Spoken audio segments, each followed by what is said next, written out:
Breathe in, look forward. Exhale, travel to the front of your mat and start to roll up to a standing position. Just check in with your feet, make sure there's still hip-width distance, about 2 fists or so between the feet.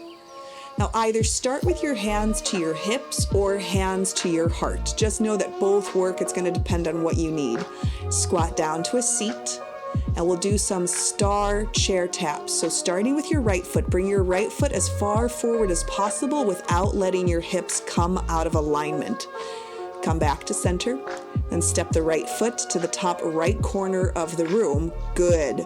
Bear some weight down into the left heel, and then step the right foot back to center.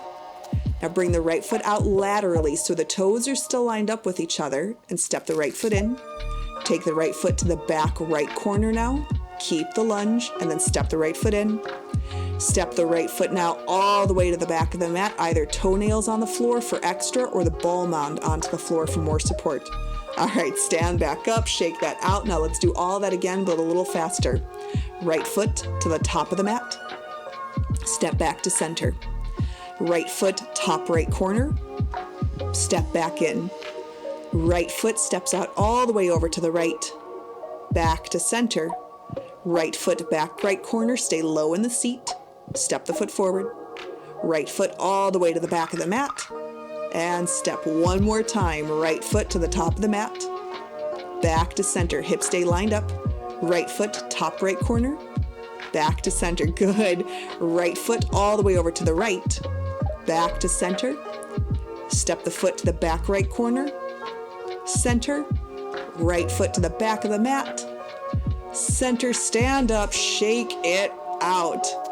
I know it sucks, but your low back is really going to thank you for it. So nice and slow once again, start to find the seat, keeping your feet hip-width distance.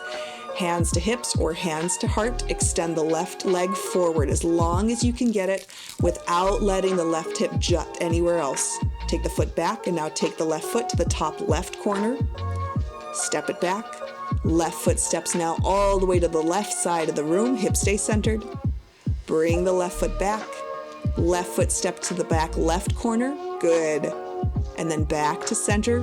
One more left foot as far back behind you, either onto the ball mound or onto the toenails. And then back to center. Stand up, shake it out. We'll do that 2 more times. Squat down. Right knee stays here. Extend the left leg forward. Step it back. Left foot, top left corner. Bring it back. Left foot, left side of the room. Back to center. Left foot, back left corner. Bring it in. Left foot to the back of your mat. Step it forward. One more. Step the left foot to the front. Back to center. To the left corner. Center, hips stay lined up. Step out to the left. Back to center. Back left corner, almost done. Step it in. Step all the way to the back. Bring the foot forward, stand tall, shake, shake, shake it out. All right, take a seat. Lower down and we'll meet in Supta Baddha Konasana crunches. This time tilting your business up to the ceiling so that your low back is flat. Hands at the nape of the neck, exhale, crunch. Inhale, lower, exhale, lift. Good. So a shorter set here today just to keep stretching out through the low back, but a little bit of core is going to do our body good in order just to keep that low back nice and healthy. Smash your feet together. Keep your elbows and knees out nice and wide and relax the weight of your head into your palms. Last 2, gaze up as you lift, belly stays tight. Last set, come on up and release. Take a quick counter stretch. We'll move these into figure 4 crunches. So connect your right ankle to your left quad, place your left heel onto the floor. Basket grip at your neck, breathe in, exhale, twist just to the right. Inhale, lower your shoulders, exhale, twist to the right. If at any point you need more support, you can always straighten your right arm onto the floor just to give you a little bit of extra grip. Push your outer right knee to the top of the mat. That way it's still a hip opener and a low back stretch as well as some core work. Dig your ankle into your quad. Lift your shoulder blades up a little bit higher for these last 3.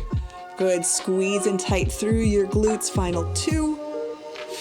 Good, last 1. Get as high as you can and release. All right, start to switch out your legs. Take your left ankle to your right quad. Breathe in.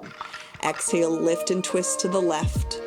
Now aim for your knees to still line up with each other. It all depends though, like I do have sciatica, so this side is always a little bit tighter. Yay! Option again to extend your left arm out at any point if you need that extra bit of support. But feel your right heel pulling back towards your glute as much as your right sits bone is trying to dig forward to the top of your mat. Last 3. Firm through your inner thighs, encourage your left outer knee forward. Last set, finish here, lift, lift, lift, and release. Take a counter stretch of your choice, whatever feels good for you. As soon as you are ready, draw your knees into your chest. Rock and roll up to a seat. End up crisscrossing at your ankles, an option to go through a chaturanga. If you plan on going through your chaturanga, inhale upward facing, press into your palms.